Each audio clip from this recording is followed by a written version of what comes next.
The stench of rotting vegetation and corporate greed choked the morning air. 70 tons of toxic, mold-infested hay had been illegally dumped across the Pendleton farm overnight. It was meant to be the final nail in a dying farm's coffin.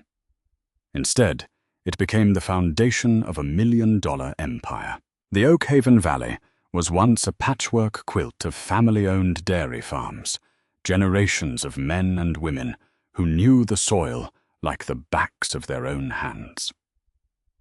But by the time Arthur Pendleton took over his grandfather's 90-acre plot, the valley had changed. The quaint wooden barns had been overshadowed by the towering, galvanized steel silos of Caldwell Agricorp. Run by two brothers, Richard and Gregory Caldwell, the corporation had spent the better part of a decade aggressively swallowing up every independent farm in the county. They didn't just want land, they wanted a monopoly. And the only thing standing between their sprawling northern pastures and their southern processing plant was Arthur Pendleton's farm. Arthur was a quiet, resilient man of 38, with calloused hands and a mounting pile of debt. Since his father's passing, the farm had struggled. Milk prices had plummeted, feed costs had skyrocketed, and the bank, specifically a ruthless loan officer named David Hines at First National, was constantly breathing down Arthur's neck. Despite the financial suffocation, Arthur refused to sell. The Pendleton land had been in his family since 1912. It was a matter of blood and pride, two things the Caldwell brothers fundamentally did not understand. The breaking point began on a sweltering Tuesday in August. Richard Caldwell, flanked by a team of corporate lawyers, had pulled his gleaming black SUV into Arthur's dirt driveway. Richard hadn't come to negotiate. He had come to detail. He slid a contract across the hood of Arthur's rusted pickup truck, offering a humiliating fraction of what the land was worth. "Take the deal, Arthur," Richard had sneered, wiping a speck of dust off his designer sunglasses. "Or in 6 months, the bank takes it anyway. At least this way, you walk away with enough to buy a nice trailer somewhere." Arthur had simply folded the contract, handed it back, and told them to get off his property. Richard's face had flushed with a dark, venomous anger as the SUV peeled out, kicking gravel into the dry summer air. Arthur knew a storm was coming. He just didn't anticipate the sheer, underhanded cruelty of it. 3 weeks later, Arthur woke up before dawn to a smell that made his stomach heave. It was a thick, putrid odor, like a mixture of raw sewage and fermenting vinegar. He grabbed his flashlight, pulled on his boots, and rushed out the back door, fearing a septic line had burst. As he drove his four-wheeler toward the eastern property line, the exact border he shared with the Caldwells, his headlights illuminated a nightmare. Stretching for nearly 200 yards along the fence line was a mountainous, festering wall of rotting hay. It wasn't just a few bales. It was dozens of massive industrial-sized round bales, each weighing over 1,000 pounds. They were black with toxic mold, oozing a thick, dark slime into the soil. The Caldwells had clearly experienced a massive spoilage event in their own storage facilities. Instead of paying the exorbitant hazardous waste disposal fees to safely destroy the biohazard, they had brought in a fleet of loaders in the dead of night and pushed the entire 70-ton mess directly onto Arthur's property. The placement was a masterstroke of malice. The rotting wall was positioned directly above the natural slope that fed into Arthur's only freshwater pond, the lifeline for his remaining 50 head of dairy cattle. If the toxic runoff reached the water, his herd would be poisoned. Furious, Arthur called the local authorities. Sheriff Thomas Brody arrived 2 hours later, standing upwind of the pile and covering his nose with a handkerchief. "Arthur, I sympathize. I really do." Sheriff Brody sighed, avoiding Arthur's gaze. "But I can't prove who dumped this. The Caldwells claim they hired a third-party contractor to haul their spoiled feed away, and that contractor must have made a geographical error. By the time we untangle the shell companies, it'll be tied up in civil court for years." Arthur then contacted the State Environmental Agency, hoping they would force a cleanup. An inspector named Sarah Jenkins came out, took photos, and shook her head. "Because it's classified as agricultural waste and not chemical runoff, it falls into a legal gray area. To compel a corporate cleanup, you'd need to front the legal fees for an injunction. We're talking $50,000 minimum just to get a judge to look at it." Arthur didn't have $50 to spare, let alone $50,000. The Caldwells knew this. They had calculated every angle.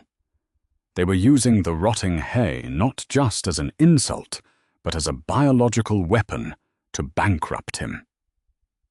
When Arthur called a local waste removal company to ask for a quote to haul the moldy hay away, the manager laughed nervously. "To safely transport and incinerate 70 tons of Level 3 agricultural rot? You're looking at $35,000, Art."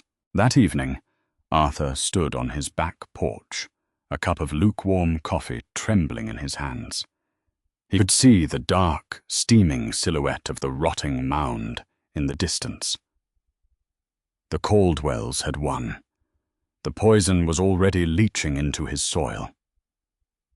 By the end of the month, the bank would foreclose, and Richard Caldwell would buy the Pendleton legacy for pennies on the dollar at auction. Arthur sank into an old rocking chair, burying his face in his hands. The valley was silent, save for the hum of the corporate dairy processors in the distance, grinding away the last remnants of his family's history. For 3 days it rained, a heavy, relentless downpour that accelerated the decay of the Caldwell's toxic gift. The pile began to generate its own heat, a massive compost engine churning with anaerobic bacteria. Arthur spent those frantically digging a diversion trench by hand, knee-deep in mud, desperately trying to channel the toxic runoff away from his cattle pond.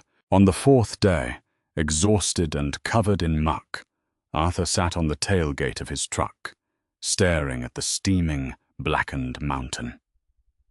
He noticed something strange. Despite the freezing autumn air, a profound heat was radiating from the core of the bales. The sheer volume of nitrogen-rich alfalfa, mixed with the rain, had turned the dump site into a massive thermal reactor. Later that afternoon, a rusted Subaru sputtered up Arthur's driveway. Out stepped Dr. Harrison Mill, an eccentric soil mycologist from the State Agricultural Extension. Harrison was an old college acquaintance of Arthur's father, a man who spent more time talking to dirt than to people. Arthur had called him out of sheer desperation, hoping Harrison might know a cheap chemical way to neutralize the rot. Harrison didn't bother greeting Arthur. He walked straight to the rotting mound, his eyes wide with intense fascination. He pulled a long steel core thermometer from his satchel and plunged it deep into the black slime. "Fascinating," Harrison muttered, wiping his glasses. "Internal temperature is holding steady at 160 degrees. It's pasteurizing itself." "Harrison, I don't care about the temperature," Arthur said, his voice cracking with exhaustion. "I need to know how to kill it before it poisons my herd." Harrison pulled out a chunk of the rotting hay. He held it up to the light, examining the intricate, web-like white threads weaving through the black decay. "You don't kill this, Arthur. You harness it. Do you have any idea what the Caldwells actually dumped on you?" 70 tons of garbage, Arthur replied bitterly. No, Harrison smiled, his eyes gleaming. They dumped 70 tons of premium, perfectly pre-pasteurized substrate. Harrison explained the science. The Caldwells hadn't just dumped regular hay. They had dumped high-protein alfalfa that had been treated with a specific organic binding agent before it spoiled. Through a freak chemical accident of the rain and the sheer mass of the pile, the toxic mold was rapidly burning itself out, leaving behind a highly coveted, nitrogen-dense compost.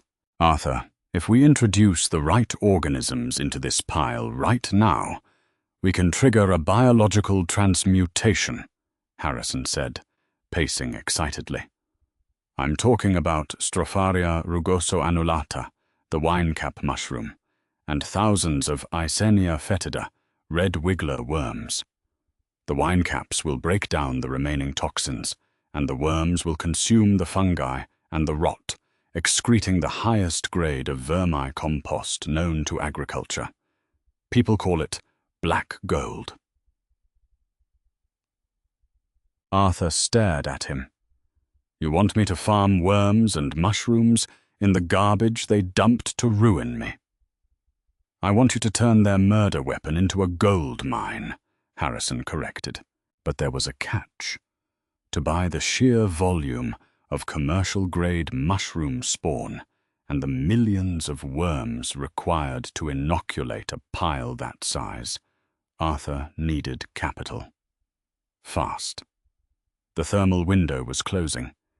If he waited another week, the pile would cool, the anaerobic bacteria would take over completely, and it truly would become toxic waste. Arthur looked at his grandfather's barn. He looked at the bank notices pinned to his door. And then he looked at his prized possession, a restored 1978 John Deere tractor, the last thing his father had left him. The next morning, Arthur drove the tractor to a neighboring county and sold it to a collector for $18,000 cash. It broke his heart, but he knew it was the only play he had left. Word spread through Oak Haven Valley quickly. The locals whispered that Arthur Pendleton had finally lost his mind. Instead of paying a lawyer or a waste company, he had spent his last dime buying hundreds of white plastic buckets filled with dirt and thousands of bags of strange fungal spores. The Caldwell brothers found it hilarious. Richard Caldwell even hosted a barbecue for the local corporate executives, openly mocking Arthur on a megaphone. The poor guy is out there planting mushrooms in his own grave. Richard had laughed, the sound carrying across the valley on the wind. Ignoring the mockery, Arthur and Harrison went to work. They spent grueling 18-hour days in hazmat suits, drilling holes deep into the steaming bales, injecting the liquid mushroom culture, and layering thousands of pounds of red wiggler worms into the cooling sections of the pile. They covered the entire 200-yard stretch with massive, UV-resistant agricultural tarps, sealing the biological reaction inside. For 2 months, nothing seemed to happen. The bank initiated foreclosure proceedings. David Hines, the loan officer, sent a certified letter giving Arthur 30 days to vacate the premises. Arthur's cattle were sold off to pay for winter groceries. The Pendleton farm was silent, seemingly dead. Then came the first week of November. The temperature dropped, and the autumn rains returned. Arthur and Harrison walked out to the property line. The massive tarps were undulating slightly, not from the wind, but from the sheer volume of biological activity happening beneath them. Harrison grabbed a corner of the massive black tarp and pulled it back. Arthur's breath caught in his throat. The toxic black sludge was gone. In its place was a 200-yard mountain of rich, dark, sweet-smelling earth. It was completely transformed, crumbling beautifully in Arthur's hands. But that wasn't what made Harrison laugh out loud. Erupting from the dark soil, stretching as far as the eye could see, was a sprawling sea of massive burgundy-capped mushrooms. They were the size of dinner plates, pristine and flawless. The wine caps had aggressively colonized the entire 70-ton pile, feeding on the Caldwell's high-protein alfalfa and exploding into one of the largest single flushes of gourmet mushrooms the state had ever seen. Arthur fell to his knees, his hands trembling as he touched the thick, white stem of a mushroom. I wasn't looking at garbage anymore. He was looking at a miracle. And he was looking at an absolute fortune. The sheer scale of the fungal bloom was staggering. 200 yards of the Pendleton property line had been transformed into a dense, burgundy-canopied forest of Stropharia rugoso-annulata. The wine-cap mushrooms were magnificent, their thick white stipes supporting caps that ranged from the size of a teacup to a large dinner plate. But the true miracle lay beneath the soil. The thousands of red wiggler worms that Harrison Mitchell had introduced months earlier had bred exponentially, consuming the broken-down fungal networks and the decaying alfalfa, leaving behind a rich, aerated layer of premium vermicompost. Arthur Pendleton stood frozen for a long moment, the cool November wind whipping across his weathered face. He reached down and gently snapped a large mushroom from its base. The texture was firm, the aroma a complex blend of earthy potatoes and red wine. "Harrison," Arthur whispered, his voice barely audible over the rustling wind. "How much is this worth?" Harrison, meticulously jotting notes on a waterproof clipboard, didn't even look up. "Wholesale commercial button. Mushrooms go for a few dollars a pound. But these? These are pristine, organic, gourmet wine caps, cultivated on an incredibly nitrogen-rich substrate. To the right buyer, fresh, they command $12 to $15 a pound. And looking at this density..." Harrison paused, adjusting his glasses and scanning the endless row of burgundy caps. "You're looking at a conservative yield of 12 to 15,000 pounds in this first flush alone." Arthur's heart hammered against his ribs. Over $150,000 was literally growing out of the Caldwell's toxic waste. But a biological clock was ticking. Mushrooms of this size and maturity had an incredibly short shelf life. They needed to be harvested, packaged, and shipped within 72 hours, or they would begin to deliquesce, turning into a worthless black sludge. Furthermore, Arthur had no infrastructure, no commercial refrigeration, and no established buyer network. He needed a miracle, and he needed it before David Hines at First National Bank officially filed the foreclosure paperwork on Friday afternoon. Arthur sprinted to the farmhouse and began making calls. He bypassed local grocery chains and went straight to the top of the culinary food chain. He remembered reading an agricultural journal about the farm-to-table movement, and specifically sought out the legendary Chef Dan Barber, co-owner of the renowned Blue Hill at Stone Barns in New York. Barber was famously obsessed with soil health, ecological farming, and unique organic produce. Getting a Michelin-starred chef on the phone is nearly impossible for a bankrupt dairy farmer. But Arthur was desperate. He called the restaurant's main line, navigating through hosts and assistant managers, until he finally bluffed his way to the executive sous chef by claiming he had a proprietary biological soil discovery.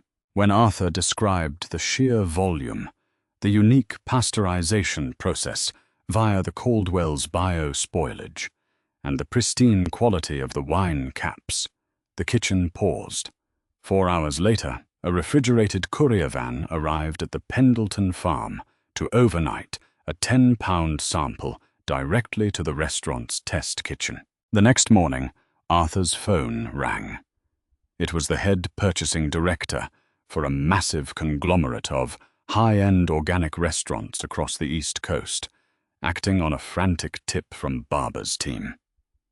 "Mr. Pendleton," the voice on the line said, clipped and professional. "We've analyzed your sample. The flavor profile is extraordinary, and the trace mineral content in the flesh is unlike anything we've sourced domestically. We understand you have a commercial-scale flush. We want exclusivity." By Tuesday afternoon, the dirt road leading to the Pendleton farm was unrecognizable. 4 massive, temperature-controlled, 18-wheeler trucks were parked along the driveway. Arthur had hired 20 local high schoolers, paying them $30 an hour in cash, advanced by the buyer, to meticulously harvest the delicate fungi. They worked under the glow of floodlights well into the night, carefully slicing the stems, brushing off the dark vermicompost, and packing them into ventilated cardboard flats. When the final truck pulled away on Thursday morning, Arthur sat at his kitchen table, staring at a wire transfer receipt on his laptop screen. $192,415. The Caldwell's biological weapon had just paid off Arthur's entire operational debt in a single week. At 3:45 p.m. on Friday, 15 minutes before First National Bank closed its doors for the weekend, Arthur Pendleton walked into the polished marble lobby. His boots were still caked in the dark, rich castings of the compost pile. He bypassed the tellers and walked straight into the glass-walled office of David Hines. Hines looked up, a predatory smirk playing on his lips. "Arthur, I was just reviewing your file. The sheriff will be out on Monday to serve the eviction notice. I told you this was inevitable." Arthur didn't say a word. He reached into the breast pocket of his flannel shirt, pulled out a certified cashier's check, and slapped it onto the center of Hines's pristine mahogany desk. "That covers the outstanding mortgage, the late fees, the operational loans, and the penalties," Arthur said, his voice deadly calm. "I want the deed released by Tuesday. And David, if you ever threaten my family's land again, I'll buy this bank and fire you." Arthur turned on his heel and walked out, leaving the loan officer staring pale-faced at the 6-figure check. The farm was safe. But the war with Caldwell AgriCorp was far from over. Arthur still had 70 tons of the most biologically active, premium organic fertilizer in the state sitting on his property line. And he knew exactly how to use it. The news of Arthur Pendleton's miraculous financial recovery hit Oak Haven Valley like a thunderclap. The local diners buzzed with rumors of the massive mushroom harvest, and the 18-wheelers leaving the Pendleton farm had not gone unnoticed by the corporate giants next door. Richard and Gregory Caldwell sat in their glass-paneled boardroom, overlooking their vast, sterile fields, absolutely livid. They had intended to crush Arthur into dust. Instead, they had inadvertently handed him the lottery ticket that saved his farm. "He stole from us," Richard snarled, pacing the length of the boardroom, his face flushed with rage. "That hay was our property. The organic matter was our property. He illegally cultivated and profited off our corporate assets." Gregory, the quieter but more venomous of the two brothers, nodded slowly. "Call the legal team. We file an injunction first thing, Monday morning. We'll sue him for the entire gross profit of the harvest, plus intellectual property theft regarding the alfalfa strain. We'll drown him in litigation until he has to sell the farm just to pay his lawyers." The lawsuit was swift and brutal. Caldwell AgriCorp, filed a massive civil claim against Arthur Pendleton, demanding $2 million in damages and laying claim to the remaining 70 tons of raw material currently resting on the property line. Arthur received the summons with a surprisingly calm demeanor. He didn't hire an expensive corporate defense attorney. Instead, he walked into the county courthouse 3 weeks later with Harrison Mitchell and a small-town pro bono lawyer named Eleanor Vance. The courtroom was packed. Richard Caldwell sat at the plaintiff's table, looking smug in a tailored Italian suit, surrounded by 3 high-priced litigators from the city. Judge Thomas Miller, a no-nonsense adjudicator who had served the county for 30 years, called the court to order. The Caldwell's lead attorney opened with a fiery monologue, painting Arthur as an opportunistic scavenger who had hijacked highly valuable, proprietary corporate biomass that had been temporarily staged on the property line due to a logistical error. When it was Eleanor Vance's turn, she didn't argue the value of the mushrooms, nor did she dispute that the hay originally belonged to the Caldwells. Instead, she called Sheriff Brody to the stand. "Sheriff," Eleanor asked, adjusting her glasses, "could you please read from the official police report filed on August 14th regarding the dumping of this material?" Sheriff Brody cleared his throat, pulling out the yellowed carbon copy. "I interviewed Richard Caldwell on the premises. Mr. Caldwell explicitly stated on the record that Caldwell AgriCorp had zero knowledge of the dumped material. He claimed a rogue third-party contractor had acted independently, and he vehemently denied that the waste belonged to his corporation to avoid citing from the Environmental Protection Agency." Eleanor turned to the judge. "Your Honor, under state property law, when a party explicitly disclaims ownership of a hazardous material to law enforcement to avoid federal EPA fines, that property is legally considered abandoned. The plaintiff cannot commit perjury to the police to avoid a massive toxic dumping fine, and then suddenly claim ownership of the material 6 months later when it becomes profitable. It is a textbook case of illegal dumping which my client remediated at his own immense personal cost and labor." Judge Miller glared at the Caldwell brothers over his spectacles. The trap had snapped shut. If Richard Caldwell claimed the hay was his, he was confessing to federal environmental crimes and lying to the police, offenses carrying mandatory prison time. If he maintained his lie, he had no legal claim to the money or the compost. "Case dismissed with prejudice!" Judge Miller slammed his gavel, his voice echoing through the silent courtroom. "And Mr. Caldwell, consider yourself incredibly lucky.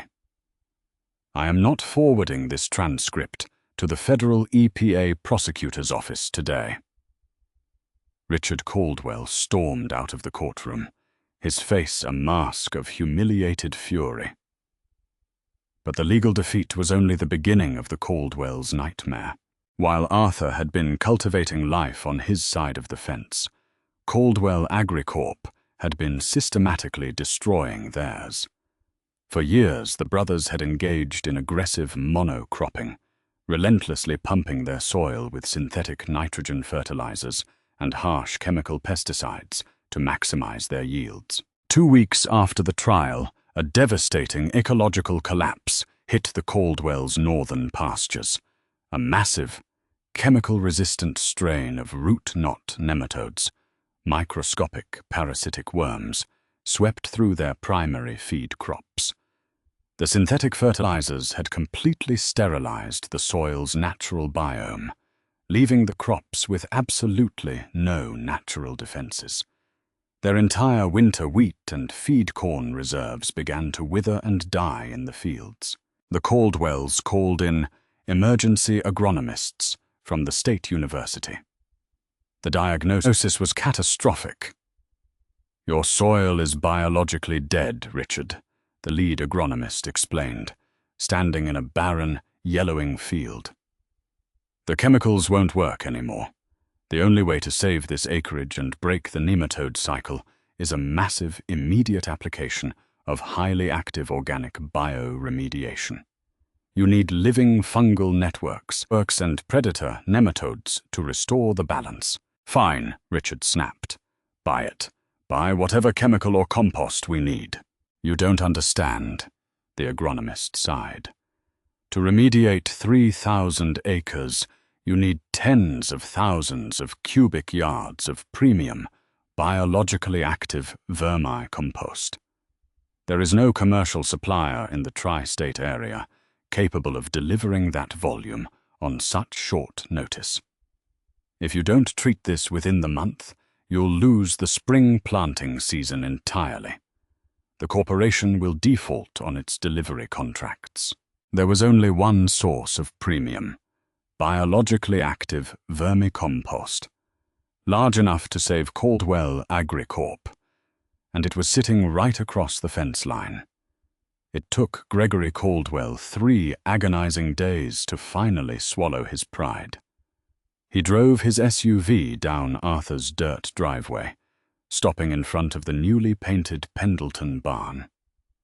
Arthur was sitting on the porch, a steaming mug of coffee in his hand, watching the sunrise. "Arthur," Gregory said, his voice tight, refusing to make eye contact. "We need to buy your compost, all of it. Name your price." Arthur took a slow sip of his coffee.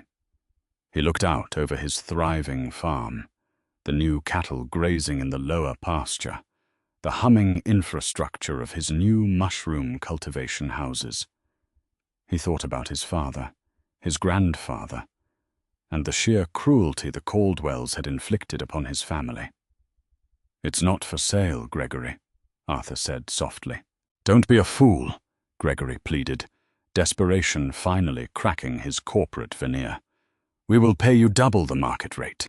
We'll pay you $1,000 a ton. You'll be a millionaire." Arthur stood up, walking down the porch steps until he was face to face with the man who had tried to ruin him. "I don't want your money, Gregory. I know about the nematodes.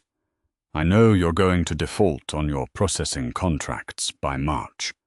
The bank is going to pull your corporate credit lines." Arthur smiled, a cold, hard expression. "I'm not selling you the cure to your poison." Gregory's face drained of color. "You're going to let our farm die just for spite?" "No," Arthur replied, turning back toward his house. "I'm going to wait 6 months. And when First National Bank forecloses on Caldwell AgriCorp, I'm going to buy your land at auction for pennies on the dollar. And then I'll heal the soil myself. Get off my property." Arthur Pendleton kept his word. By the following summer, the Caldwell empire had collapsed under the weight of its own greed and ecological negligence. Arthur purchased the adjacent 3,000 acres at a fraction of their value, utilizing the very garbage the Caldwells had dumped on him to breathe life back into the dying corporate fields. He tore down the galvanized steel silos and returned the valley to a thriving, interconnected network of organic farming. The toxic dump that was meant to bury the Pendleton legacy had instead provided the fertile ground for it to conquer the valley. If this incredible story of ultimate revenge and turning toxic garbage into absolute gold inspired you, make sure to hit that like button and share it with anyone who loves seeing corporate greed. Get exactly what it deserves. Don't forget to subscribe to the channel and ring the bell so you never miss out on more true stories of brilliant underdogs beating the system. Let us know in the comments what you would have done in Arthur's shoes.